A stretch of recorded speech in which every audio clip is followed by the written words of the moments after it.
Why at this point, James Harden is leading the way among a very competitive pack. Yeah, it's super competitive, Kristen, in 3D. And, you know, James Harden, not only is he doing his usual work, he had 56 points last week, one off of the franchise record, gets a triple-double, you know, in a grueling win over Cleveland. He's doing all this without Chris Paul. Everybody was, you know, talking about the help he was going to have. You know, Chris Paul's going to come and take all this pressure off.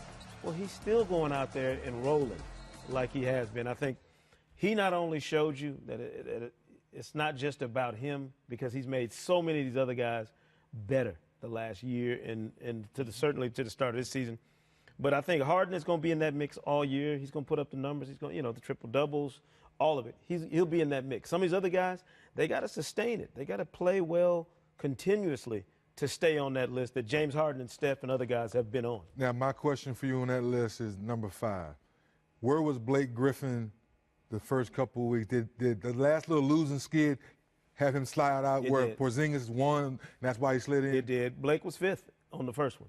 And the Clippers' stumbles cost Blake his position.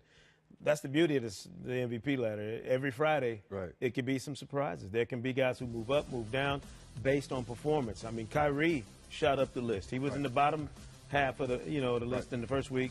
The Celtics keep winning. Kyrie keeps climbing. And, you know, it's a complex matrix. It's not just, hey, you're playing great, so therefore you get on there. Porzingis has been playing great, but it translated into wins, and Knicks started winning games. And when you do that, when your play impacts your team's performance, it's hard to keep you off that list. You also talk about the need to sustain these numbers in order to stay part of that list.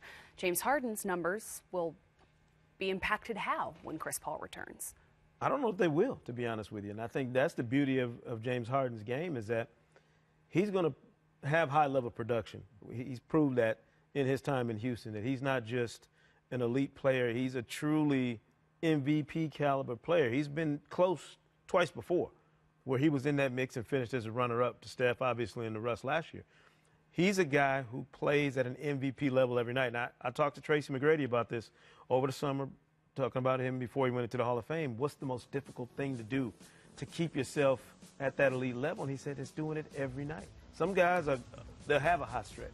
Porzingis is playing really well right now. He might roll for another 2 weeks, but if he hits a stretch where his shot's not falling or his energy is not there, he's got some bumps and bruises, he can't continue to produce at that level, then he takes a hit in that department. I think Russ is going to find out if he can keep producing at that elite level with the dynamics that have changed in Oklahoma City. So a lot of it is just, can you go out night after night, produce at a high level, and your team thrive and feed off of your individual success? To me, that's what makes a guy an MVP over a guy who might be just putting up beautiful numbers on a bad team. And that's also why Kyrie Irving, I believe, is top 2 on this list at this point. Are you surprised that he's been able to not just emotionally rebound from that opening night loss of Gordon Hayward, but that he's been able to take the guys around him, very young guys, and be as successful as they've been this early on? Well, I just hope that the basketball world appreciates Kyrie, the basketball player, now. As much as we love the pop, pop, pop, and still got break you down, he still has it. But now Brad Stevens has earned his trust. I think we use that word a lot with point guard and head coach. Trust one another. Like, Kyrie, give the ball up, cut through, you're going to get it back. There's going to be times late in the shot clock, 5 seconds, go do your thing. But the way he's breaking down people now and dropping off for easy layups, making bangs he's making guys look great. And that's when you say, wait a minute, we're starting to see a true point guard in Kyrie, not just a one-on-one point guard. He's finding young guys in the corner. He found Jason Tatum in the corner for a huge shot late in that win over Atlanta. Jaylen Brown talked about him, and I was kind of thrown when he started talking about him. He's like, Kyrie's such a great teacher, and he shares all this knowledge of the game. And I think Kyrie's 25. But he's been in the league long enough that a guy like Jaylen Brown, who's in his second season, can learn a ton from somebody who's played at the level and then had the experiences that Kyrie's had. You have to be a teammate that's willing to engage your guys and embrace a leadership role. Kyrie went from being the kid, isn't that what LeBron used to call him in Cleveland, the kid all the time? Well, now he's like the 4th oldest player on the Celtics. Currently. He's like one of the elder statesmen for the Celtics. So his role changed just in the locker room, in a team dynamic. He's no longer a guy that's everybody's asking, how do you feed off your veteran teammates, to how do these young guys learn from you? And I think he's done a really nice job early this year accepting that role and figuring out how to be a conduit for his younger teammates to get out there and perform the way they had. He's trusting them in ways I'm sure he wished some of his veterans would have trusted him at that stage. And you have Giannis on that list, fourth as we currently sit, but the addition of Eric Bledsoe could make a difference in Giannis's numbers. We saw last season he was in the top 20 in the league in every major statistical category. Could we see perhaps a most improved become an MVP at this point? He'll battle for both. I mean, at the rate he's going. And Giannis is not going anywhere. He was on the list last year, basically all season long.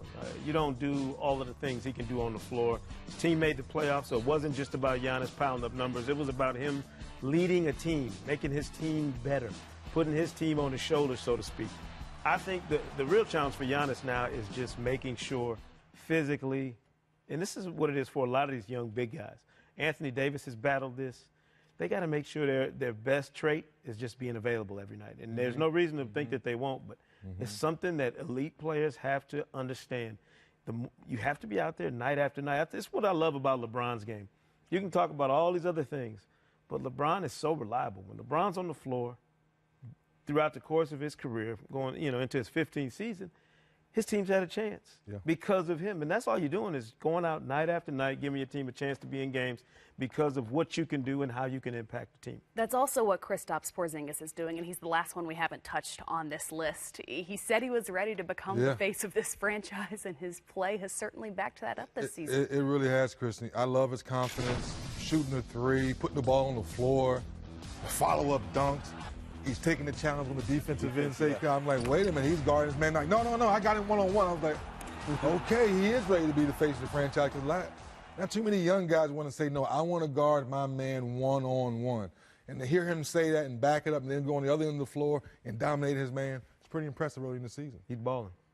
Deserved that spot, by the way. The week before, that's why I asked you about. Everybody was looking for me, but I was it was so funny because I think it was last Wednesday, Shaq and I was going back and forth because I think the Clippers were 5-2, and then they just lost 4 in a row. Shaq texted me and said, I told you they were going to hit the ski.